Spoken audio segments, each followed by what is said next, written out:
Mtazamaji, mambo si mazuri tena. Rachel Ruto, mke wake namzungumzia Rais William Samoei Ruto, ameonekana akitrendi sana kwenye mitandao ya kijamii baada ya picha yake iliyochukuliwa katika sherehe za kusherehekea mwaka mpya kwenye State House pale katika kaunti ya Nakuru kutrendi katika mitandao ya kijamii.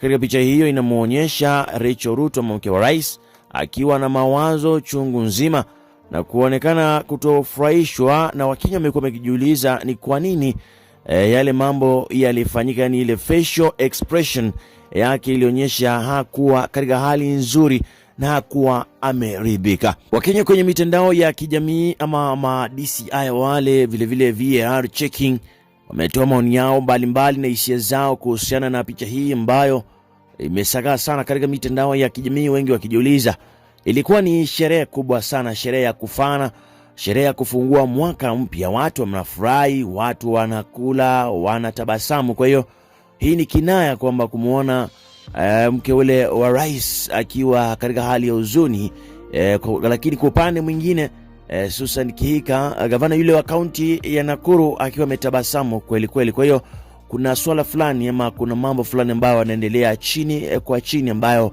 wananchi hawayafahamu.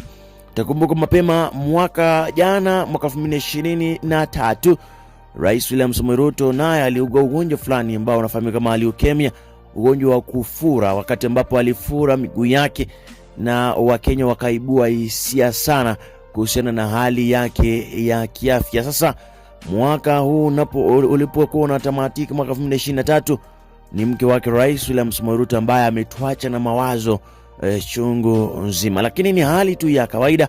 Iwapo walikuwa na hisi vibaya, tunamuombea dua njema apate afueni haraka sana iwezekanavyo ili watumikie Wakenya. Ndizo taarifa za hivi sasa.